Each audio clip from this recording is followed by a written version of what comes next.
Hello दोस्तों, मैं हूं आर्किटेक्ट भारत अग्रवाल।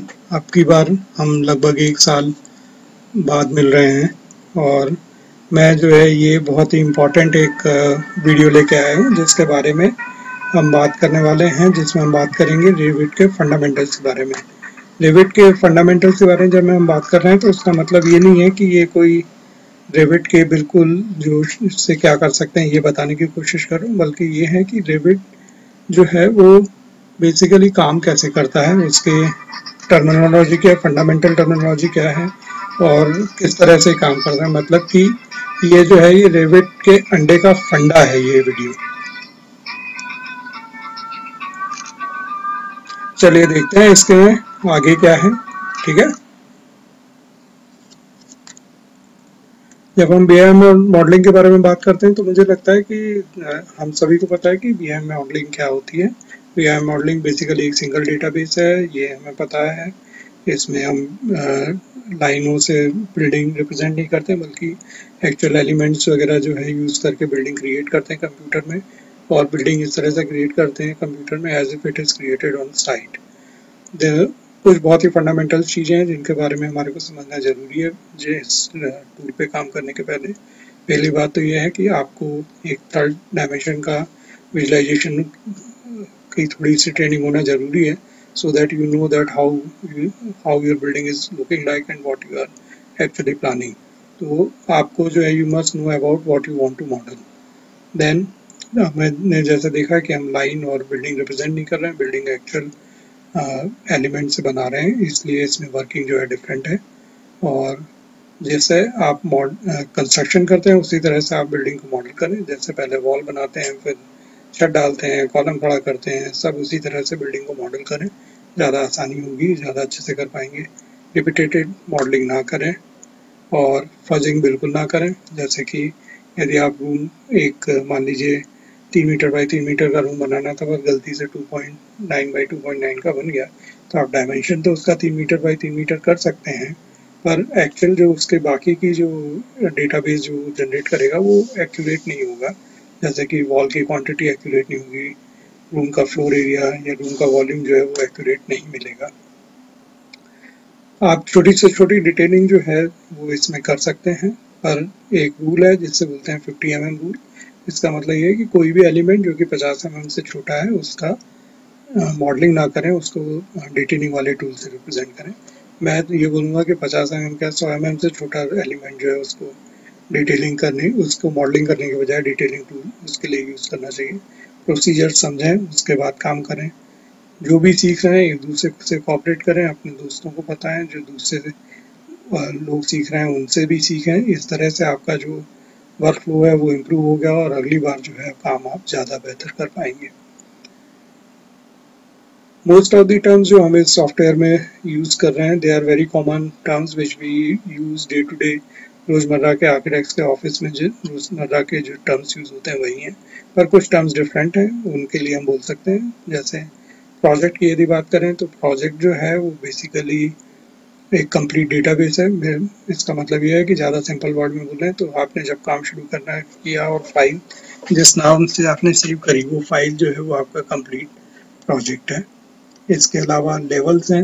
लेवल्स जो हैं इनफाइनाइट हॉरिजॉन्टल प्लेन्स कहलाते हैं, जिनके ऊपर के आप सारे एलिमेंट्स वगैरह जो है वो होस्ट करते हैं। मैं उसको और बोलूँ कॉमन टर्म्स में तो ये जो है बेसिकली आपके फ्लोर लेवल्स जो आप क्रिएट करते हैं, ये वो फ्लोर लेवल्स हैं। जो ये जो है ये आपके लेवल्स हैं जो आप इसमें क्रिएट कर रहे हैं अपने। ठीक है,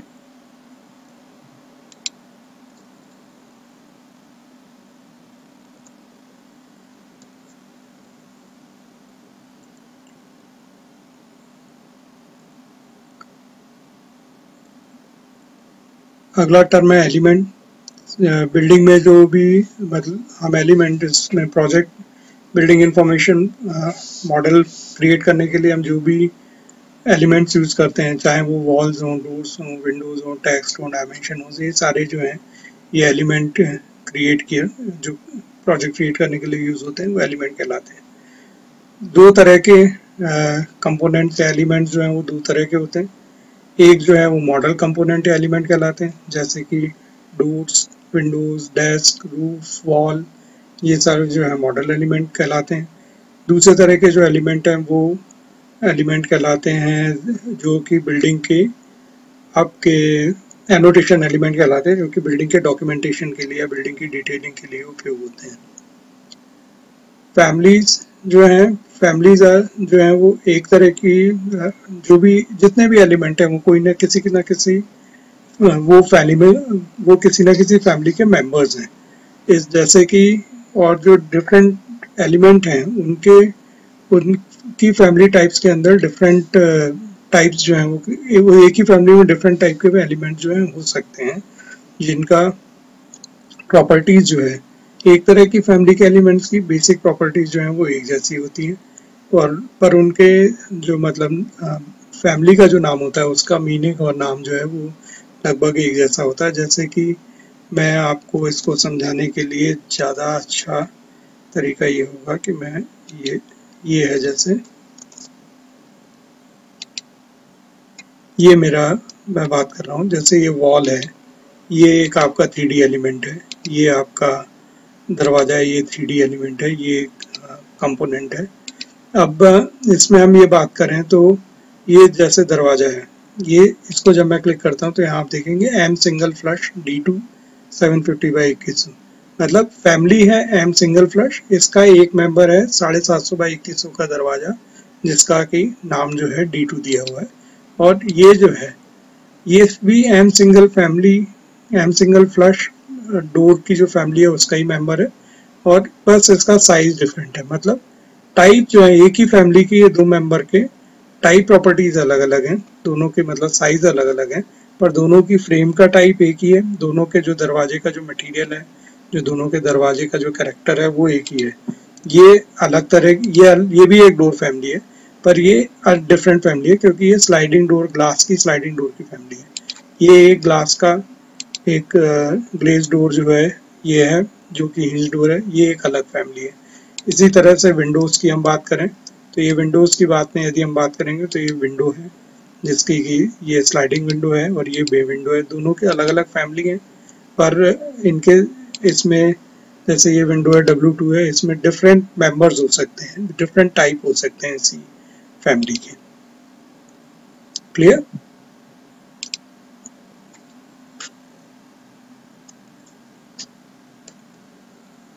तो फैमिली जो है वो ये है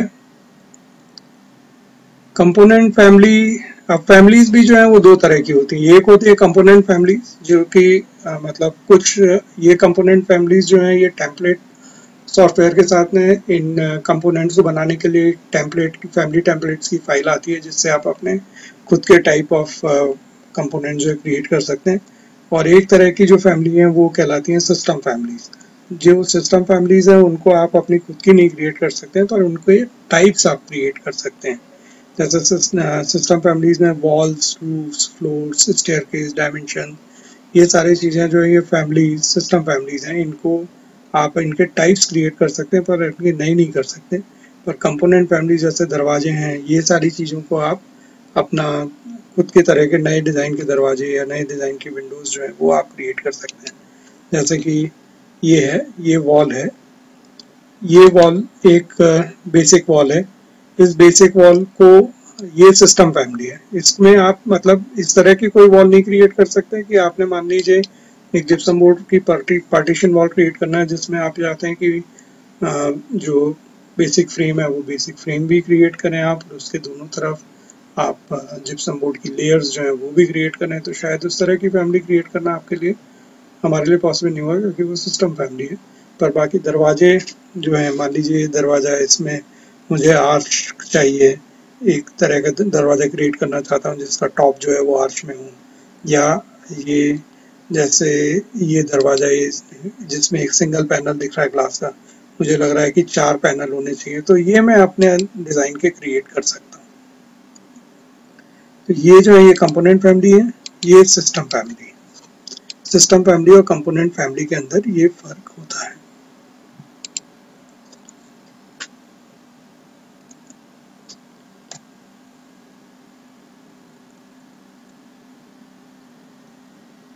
अब जो सिस्टम फैमिली जो है वो बिटवीन द प्रोजेक्ट जो है वो ट्रांसफर कर सकते हैं। जो हम कंपोनेंट फैमिलीज हैं वो उन फाइल्स को या उनको हम लोड भी कर सकते हैं, और कुछ जो हमारे बने बनाए टेम्पलेट्स हैं उनके अंदर वो प्री लोडेड भी होती हैं। वो हम आगे जैसे जैसे बढ़ेंगे वो देखेंगे। अब जितने भी एलिमेंट्स हैं जो आपकी बिल्डिंग को, जो प्रोजेक्ट को रिप्रेजेंट करते हैं, उनको क्लासिफाई कर सकते हैं। उन सारे एलिमेंट्स को हम 6 तरह के कैटेगरीज में क्लासिफाई कर सकते हैं। पहला है मॉडल कैटेगरी। मॉडल कैटेगरी जैसा मैंने आपको बताया था, दीवार, सारे 3D एलिमेंट्स जिसमें दीवारें हैं, खिड़कियां हैं, दरवाजे हैं, रूफ है, सीलिंग है, ये सारे जो मॉडल एलिमेंट हैं ये हैं। स्केच एलिमेंट, जब हम स्केच एलिमेंट की बात करते हैं तो काम करते समय हमें जो स्केच करने के लिए, जैसे मान लीजिए कि मैंने एक फ्लोर यदि बनाना है तो स्केच करने के लिए ये जो आप देख रहे हैं ना, मेरा कर्सर है, ये लाइन या ये रेक्टेंगल, ये जो चीज़ें मिलती हैं हमारे को, ये जो स्केच बनाने के लिए, ये स्केच एलिमेंट्स हैं।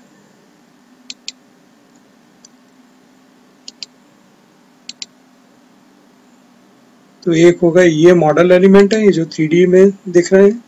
फिर एक आ गए आपके स्केच एलिमेंट हो गए, ठीक है। फिर आपके व्यू एलिमेंट है।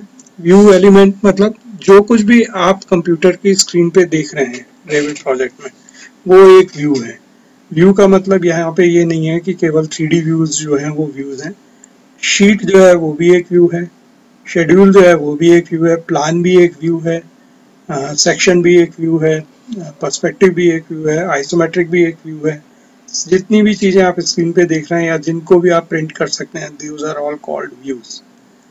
फिर ग्रुप है, जो हम कुछ ऑब्जेक्ट्स को ग्रुप करके बनाते हैं, वो ग्रुप एलिमेंट कहलाते हैं। एनोटेशन एलिमेंट, जैसा मैंने आपको बताया, एनोटेशन एलिमेंट जो हैं वो बेसिकली हमारे जितने एनोटेशन एलिमेंट जो हैं वो एलिमेंट्स हैं जिससे कि आप प्रोजेक्ट का जो है वो डॉक्यूमेंटेशन कर सकते हैं। जैसे टेक्स्ट है, डायमेंशन, टैग, सिंबल, ये सारी चीज़ें जो हैं वो हैं। फिर हैं डेटम और इंफॉर्मेशन एलिमेंट। डेटम या इंफॉर्मेशन एलिमेंट जो हैं वो एलिमेंट्स हैं जो कि आपके मतलब जैसे लेवल्स हैं या ग्रिड है या रेफरेंस प्लेन जो है, ये जिनके ऊपर आप होस्ट करते हैं आपके किसी भी मॉडल एलिमेंट को, वो और उस मॉडल एलिमेंट की को जो डेटा में प्रोवाइड करते हैं, वो सारे एलिमेंट्स को जो है इंफॉर्मेशन या डेटम एलिमेंट बोलते हैं। इसके अलावा हम जो दूसरे और भी टर्म्स हैं जैसे टाइप हैं, वो मैंने आपको बता दिया क्या है। इंस्टेंसेस, जो भी एलिमेंट हम यूज कर रहे हैं, चाहे वो 3D एलिमेंट है, चाहे वो एनोटेशन एलिमेंट है, वो सारे जो हैं they are called instances, which can be a model instance, this can be a annotation instance, but all those are known called as instance। और ये सारे जो एलिमेंट्स हैं इनकी दो तरह की प्रॉपर्टीज होती हैं।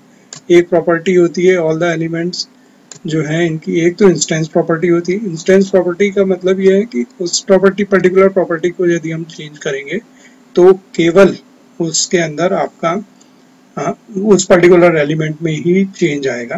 पर यदि दूसरी तरह की प्रॉपर्टीज होती हैं, जैसे मान लीजिए कि विंडो है, विंडो एक 3 फुट बाई 6 फुट की विंडो है, वो 3 फुट बाई 6 फुट की जो विंडो है उसका सेम विंडो का लेवल अलग अलग फ्लोर लेवल पे या सेम फ्लोर लेवल पे अलग अलग हो सकता है।